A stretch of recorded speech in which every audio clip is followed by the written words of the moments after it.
नमस्कार विद्यार्थी मित्रों, ધોરણ 11 साइंस जीव विज्ञान प्रकरण नंबर 8 एना 5मा लेक्चर में हूँ केतन ठाकोर आप सौનું फरी एक वखत हार्दिक स्वागत करूँ छूं।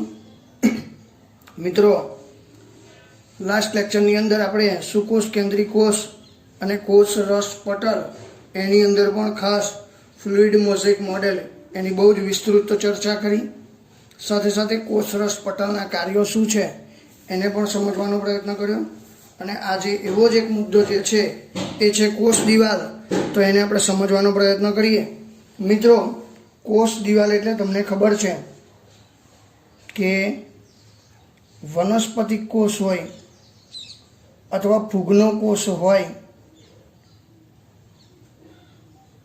એની અંદર સૌથી જે બહારનું જે પડ છે એને આપણે કોષ દિવાલ તરીકે ઓળખીએ છીએ।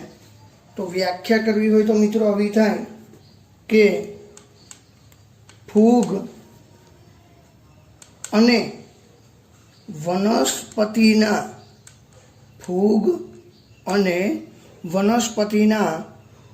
કોષરસ પટલની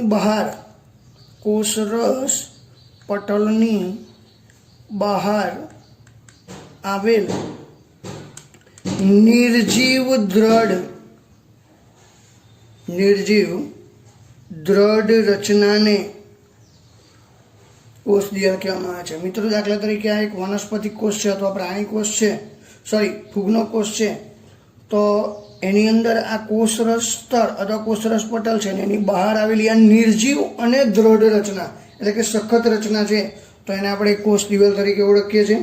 हवे जे कोष दिवाल है एનું આપણે કાર્ય જોઈએ તો કોષ દિવાલના ઘણા બધા કાર્યો છે, બરાબર છે મિત્રો।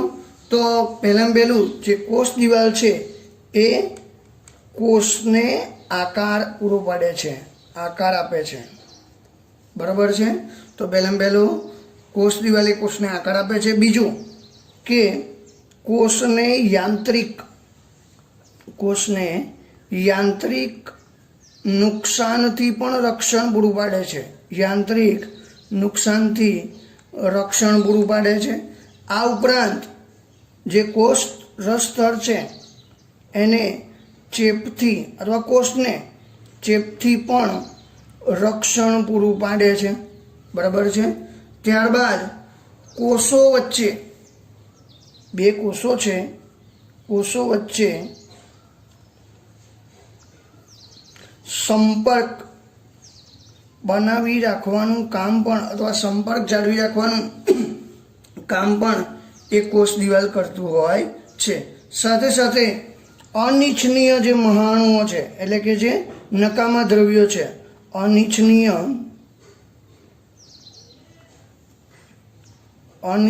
अणुओथी पण कोषने ए अवरोध प्राप्त करावे छे अथवा अवरोध प्रदान करे छे एवुं पण आपणे कही शकीए छीए। तो मित्रों, जो फरीथी कोषने आकार आपे छे, यांत्रिक नुकसानथी रक्षण आपे छे, चेपथी पण रक्षण पूरुं पाडे छे, कोषो वच्चे संपर्क बनावी राखे छे। आ उपरांत अनिच्छनीय जे अणु अथवा महाणुओ छे एना सामे अवरोध प्रदान करतुं होय छे। हवे मित्रों, तमने खबर छे के લીલ होय, फूग होय के वनस्पति होय ए त्रणेय जे कोष दिवाल धरावे छे तो दरेक में जे कोष दिवालनुं जे बंधारण छे ए अलग अलग होय छे। तो आपणे सौप्रथम जोईए के जे લીલ छे एनी कोष दिवाल शेनी बनेली छे। तो सौप्रथम जे લીલ छे एना कोष दिवालनुं बंधारण जोईए तो सेल्युलोज, बीजुं छे गेलेक्टन्स, त्रीजुं छे मेनोज अने कार्बोनेट जेवा खनिजनी बनेली छे, बराबर छे मित्रों। याद राखिए, લીલની જે કોષ દિવાલ છે એ સેલ્યુલોજ, ગેલેક્ટોજ, મેનોજ અને કાર્બોનેટ જેવા ખનિજની બનેલી છે। ત્યારબાદ વનસ્પતિની વાત કરીએ,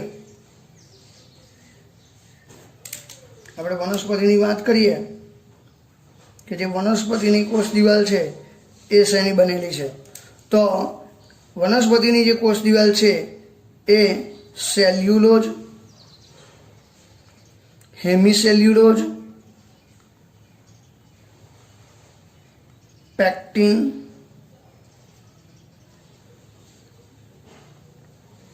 અને પ્રોટીનની બનેલી જોવા મળે છે. ફરીથી મિત્રો, સેલ્યુલોઝ, હેમિસેલ્યુલોઝ, પેક્ટિન્સ અને પ્રોટીન્સની બનેલી આપણને જોવા મળે છે. ત્યારબાદ જે વનસ્પતિ જે હોય છે એનો તરુણ કોષ, બરાબર છે, વનસ્પતિનો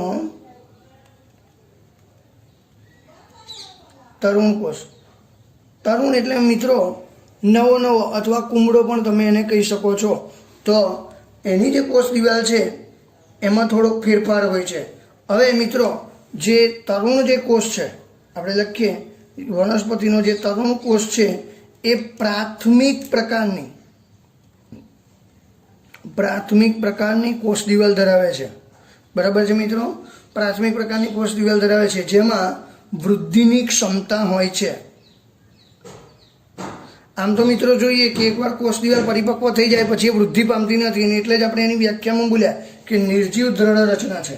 બરાબર છે. પરંતુ જ્યારે પ્રાથમિક પ્રકારની હોય છે એટલે કે શરૂઆતમાં હોય છે ત્યારે એ વૃદ્ધિની ક્ષમતા ધરાવતી હોય છે. જે પરિપક્વતાની સામે જેમ આ જે તરુણ કોષ છે એ પરિપક્વ પામે એમ આ વૃદ્ધિની જે ક્ષમતા છે એ શું પામે છે? નાશ પામતી જોવા આપણને મળે છે. તો અને તેની સાથે કોષની અંદર દ્વિતીય કોષ દિવાલનું નિર્માણ પણ કરતું હોય છે. એટલે કે શરૂઆતમાં જે વૃદ્ધિની ક્ષમતા ધરાવતી જે કોષ દિવાલ હોય છે એ તો પ્રાથમિક પ્રકારની હોય છે, અને ફરીવાર એ ધીમે ધીમે નાશ પામે અથવા ક્ષય પામે, અને એના પરિણામે આપણને જે કોષ દિવાલ પ્રાપ્ત થાય છે એને આપણે દ્વિતીયક કોષ દિવાલ તરીકે ઓળખીએ છીએ. તો આ પણ ખાસ યાદ રાખીએ. બરાબર છે. ત્યારબાદ મધ્યપટલ. તો મધ્યપટલ એ આસપાસના કોષોને એકબીજા સાથે સંપર્કમાં રાખતું અને જકડી રાખતું કેલ્શિયમ પેક્ટેનનું બનેલું સ્તર છે. બરાબર છે મિત્રો. તો મધ્યપટલ એ આસપાસના કોષોને સંપર્કમાં રાખે અને જકડી રાખે. તો આ કામ કરે છે, જે કેલ્શિયમ પેક્ટેનનું બનેલું છે. મિત્રો શેનું બનેલું છે? કેલ્શિયમ પેક્ટેનનું બનેલું છે. આ ઉપરાંત જે કોષરસ તંતુ છે એ કોષ દિવાલ તેમજ મધ્યપટલની આરપાર રહેલા કોષરસ તંતુ આજુબાજુના કોષોના કોષરસને સંપર્કમાં રાખે છે. તો એની વિશેષ વાતો આપણે ફરી જોઈશું. મિત્રો, હવે પછીનો જે મુદ્દો છે એ છે અંતઃપટલમય તંત્ર. તો કોષમાંની બધી જ અંગિકાઓ તેની રચના અને કાર્યોની દ્રષ્ટિએ અલગ અલગ હોય છે. મિત્રો, દરેક અંગિકા જે છે એ એની રચના અને કાર્ય આ બંનેની દ્રષ્ટિએ કેવા છે? ભિન્ન છે. જેમ કે મિત્રો આપણે જોઈએ કે હરિતકણ છે, અંતઃકોષ રસજાળ છે, બીજી ઘણી બધી જે અંગિકાઓ છે, બરાબર છે, કોષરસ સ્તર છે, કોષ દિવાલ છે. ત્યારબાદ આગળ અહીં તમે જોયું કે કણાભ સૂત્ર છે, ગોલ્ગીકાએ આપણે ગઈકાલે જોયા હતા. તો આ જે બધી અંગિકાઓ છે એ એની રચના અને કાર્ય બંનેની દ્રષ્ટિએ ભિન્નતા દર્શાવે છે. પરંતુ તેમ છતાં ઘણી બધી અંગિકાઓ ભેગા મળીને અંતઃપટલમય તંત્રની રચના કરે છે. કારણ કે કેટલીક જે અંગિકાઓ છે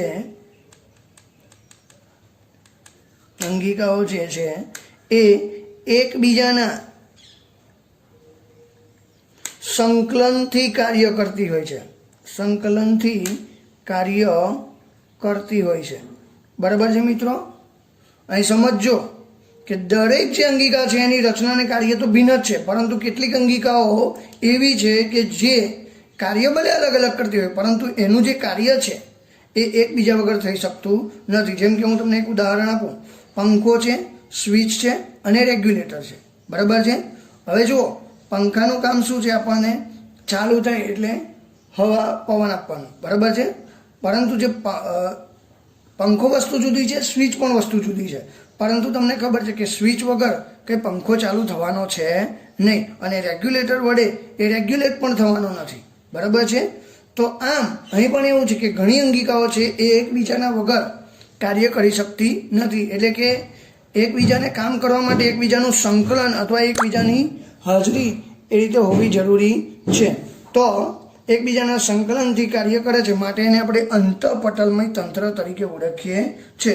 હવે જોઈએ કે આવી અંતઃપટલમય તંત્ર બનાવતી અંગિકાઓ કઈ છે. અંતઃપટલ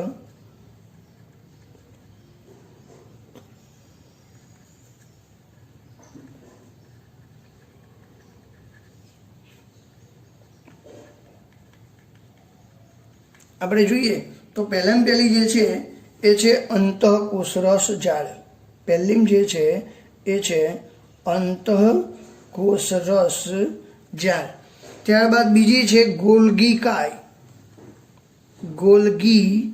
કાય, અને ત્રીજું છે લાઇસોઝોમ્સ. અને જે ચોથો ભાગ છે, ચોથી જે અંગિકા છે એને આપણે કહીએ છીએ રસધનીઓ. તો મિત્રો, 1 માર્ક્સની અંદર ક્યારેક પ્રશ્ન પૂછાય છે કે અંતઃપટલમય તંત્રનો ભાગ બનાવતી અંગિકાઓ કઈ કઈ છે? તો અંતઃકોષરસ જાળ, ગોલ્ગી કાય, લાઇસોઝોમ્સ અને રસધનીઓ. હવે એવી અંગિકાઓ કે જે અંતઃપટલમય તંત્રનો ભાગ દર્શાવતી નથી, અંતઃપટલમય તંત્રનો ભાગ બનાવતી નથી, એવી અંગિકાઓ કઈ કઈ છે?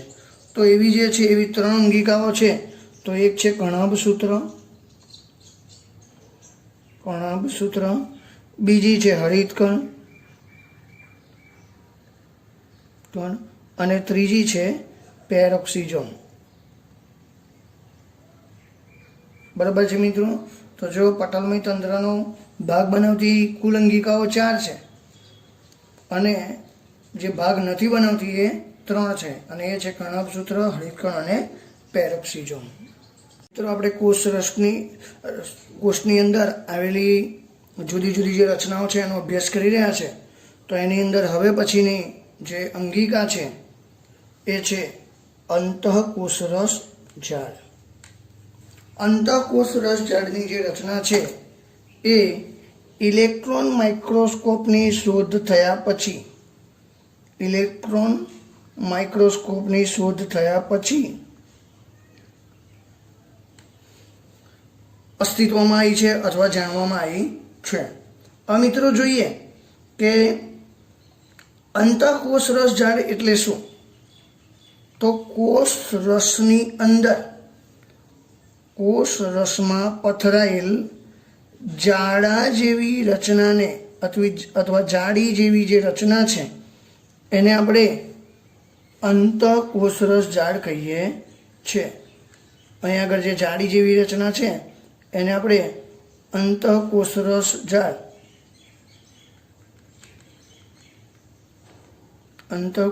જાળ તરીકે ઓળખીએ છીએ. હવે જે અંતઃકોષરસ જાળ છે, બરાબર છે, એ નલિકામય રચના પણ છે. તો આપણે વ્યાખ્યા લખીએ કે કોષરસમાં મિત્રો, આ તમે જોઈ શકો છો કોષરસ છે. કોષરસમાં પથરાયેલ નલિકામય જાડી જેવી રચનાને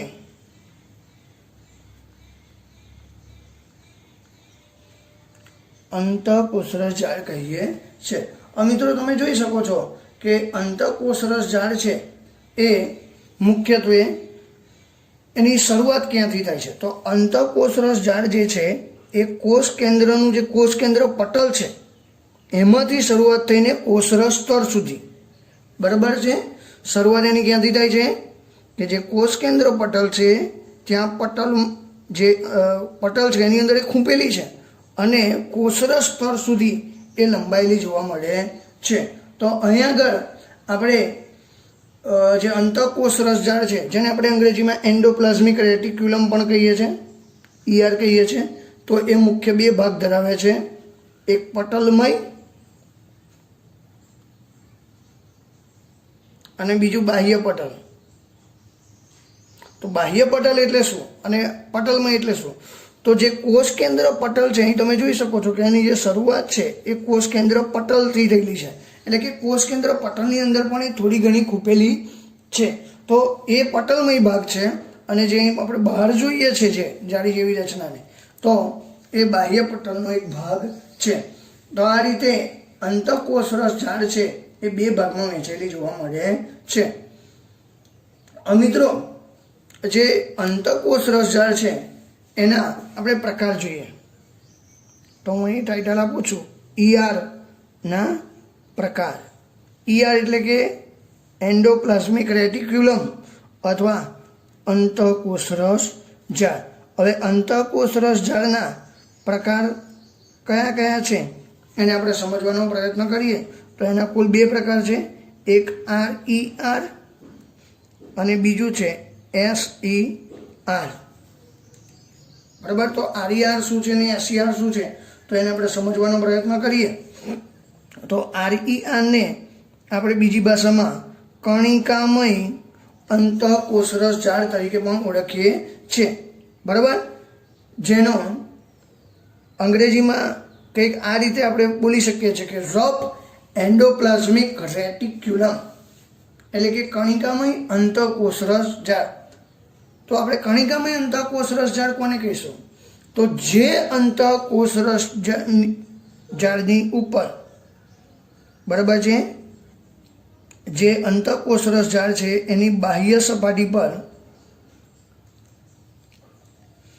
જ્યારે રિબોઝોમ્સની હાજરી જોવા મળે છે.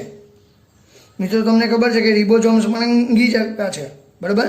તો રિબોઝોમ્સ ચોંટેલા હોય છે અથવા એની હાજરી જોવા મળે છે, તો એવી જે અંતઃકોષ રસજાળ છે એને આપણે રફ એન્ડોપ્લાઝમિક રેટિક્યુલમ અથવા કણિકામય અંતઃકોષ રસજાળ કહીએ છીએ. તો મિત્રો જો, આ જે અંતઃકોષ રસજાળ છે એ કોષરસની અંદર ફેલાયેલી છે અને એની અંદર આવા રિબોઝોમ આવેલા હોય છે. તમે જોઈ શકો છો કે મેં ટપકા ટપકા વડે દર્શાવ્યા છે. તો જે અંતઃકોષ રસજાળમાં આવા રિબોઝોમની હાજરી જોવા મળતી હોય, બરાબર, અથવા રિબોઝોમ ચોંટેલા હોય, તો એને આપણે કણિકામય એન્ડોપ્લાઝમિક રેટિક્યુલમ અથવા અંતઃકોષ રસજાળ તરીકે ઓળખીએ છીએ. જેને બીજી ભાષામાં ખરબચડી અંતઃકોષ રસજાળ પણ તરીકે ઓળખવામાં આવે છે. હવે આનું કાર્ય શું છે એ જોઈએ. બરાબર છે મિત્રો?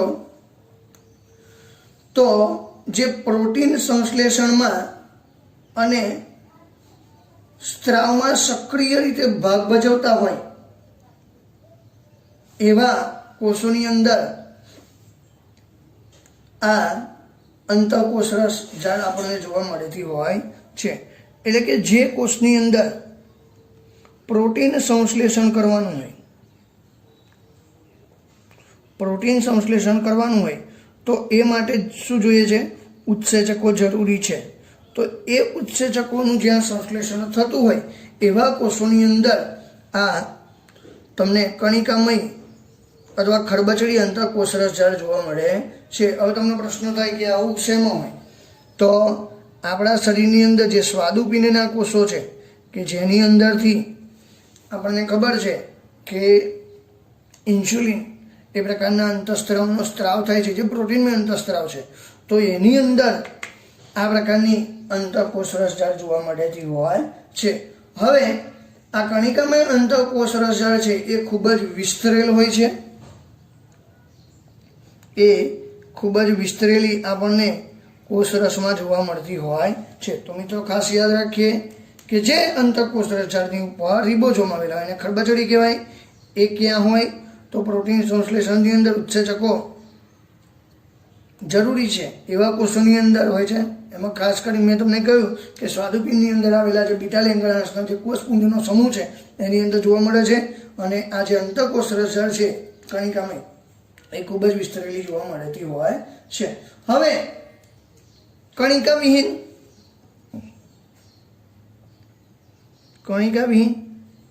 એક બાજુ એવો પ્રકાર છે કણિકામય, તો બીજી બાજુ ઓબ્વિયસલી કણિકાવિહીન જ હશે. અથવા બીજી ભાષામાં કહીએ તો એને લીસ્સી અંતઃકોષ રસજાળ પણ તરીકે ઓળખવામાં આવે છે. આ બાજુ ખરબચડી છે તો સામેવાળી ઓબ્વિયસલી લીસ્સી જ હોય, બરાબર છે. તો આની વ્યાખ્યા એકદમ સહેલી છે કે જે અંતઃકોષ રસજાળની બાહ્ય સપાટી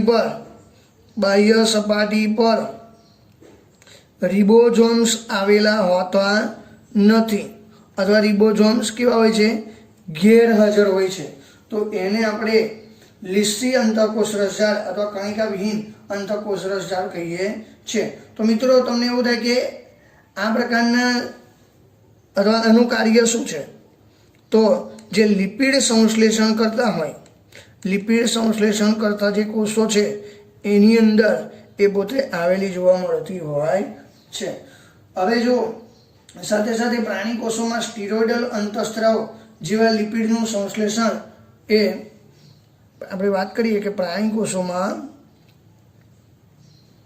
જે સ્ટીરોઇડ અંતઃસ્ત્રાવો છે એનો જે સ્ત્રાવ છે એ આ કણિકાવિહીન અથવા લીસ્સી અંતઃકોષ રસજાળ કરે છે. તો મિત્રો એકદમ સહેલો ટોપિક છે. ફરીથી ઇલેક્ટ્રોન માઇક્રોસ્કોપની શોધ થયા પછી અંતઃકોષ રસજાળની રચનાનો અભ્યાસ શરૂ થયો તો કોષરસમાં આવેલી અથવા પથરાયેલી નલિકાઓની જાળી જેવી રચનાને શું કહેવામાં આવે છે, અંતઃકોષ રસજાળ. મુખ્ય બે ભાગમાં વહેંચેલી છે, પટલની અંદર ખૂબેલી છે અને પટલમય, પટલની બહાર છે અને બાહ્ય પટલ.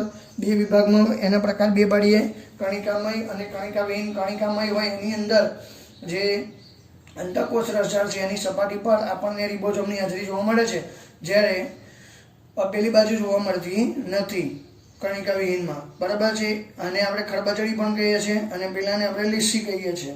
અને અંગ્રેજીમાં રફ એન્ડોપ્લાઝમિક રેટિક્યુલમ કહીએ છીએ, પેલાને સ્મૂથ એન્ડોપ્લાઝમિક રેટિક્યુલમ કહીએ છીએ. એનું કાર્ય ક્યાં છે, તો પ્રોટીન સંશ્લેષણ કરતા કોષોની અંદર હોય છે, જ્યારે પેલું જે છે એ લિપિડ સંશ્લેષણ કરતા કોષોમાં જોવા મળે છે. તો આ રીતે અંતઃકોષ રસજાળ જે છે. કોષ દિવાલ એ નિર્જીવ કઠિન રચના છે જે બાહ્ય આવરણ સ્વરૂપે કોષ રસતળની ફરતે આવેલી હોય છે. તે માત્ર કોષને આકાર આપે છે એટલું જ નહીં, પરંતુ કોષને યાંત્રિક નુકસાન અને ચેપ સામે રક્ષણ આપે છે. લીલની કોષ દિવાલ સેલ્યુલોઝ, ગેલેક્ટન્સ, મેનોઝ અને ખનિજ તત્વો જેવા કે કેલ્શિયમ કાર્બોનેટની બનેલી હોય છે, જ્યારે બીજી વનસ્પતિઓમાં તે સેલ્યુલોઝ, હેમિસેલ્યુલોઝ, પેક્ટિન અને પ્રોટીનની બનેલી છે. અપવાદ રૂપે ફૂગની કોષ દિવાલ તેમની રચનામાં કાઇટિન ધરાવે છે. તરુણ વનસ્પતિ કોષમાં આવેલી કોષ દિવાલ પ્રાથમિક કોષ દિવાલ કહેવાય છે. તે સેલ્યુલોઝની બનેલી છે. બે નજીકના કોષોને સાંકળતી પ્રાથમિક દિવાલો વચ્ચે પેક્ટિનનો બનેલો મધ્યસ્થ મિડલ લેમેલા હોય છે, જે બે કોષો વચ્ચે સેતુ રચે છે. પ્રાથમિક કોષ દિવાલ પર હેમિસેલ્યુલોઝ, લિગ્નિન અને સુબેરિનની જમાવટ થવાથી દ્વિતીય કોષ દિવાલનું નિર્માણ થાય છે. બે નજીકના કોષોનો કોષરસ એકબીજા સાથે કોષરસ તંતુઓ પ્લાઝ્મોડેઝમેટા વડે જોડાયેલા હોય છે, જે કોષ દિવાલ અને મધ્યપટલમાં આવેલા હોય છે. અંતઃપટલ તંત્ર. કોષોમાંની બધી જ પટલમય અંગિકાઓ તેઓની રચના અને કાર્યોની દ્રષ્ટિએ અલગ હોય છે. આમ છતાં તેઓ ભેગા મળીને અંતઃપટલમય તંત્ર રચે છે, કારણ કે તેઓના કાર્યો એકબીજાના સંકલનથી થતા હોય છે. અંતઃકોષ રસજાળ, ગોલ્ગી કાય, લાઇસોઝોમ્સ અને રસધાનીઓને પટલતંત્રના ઘટકો માનવામાં આવે છે.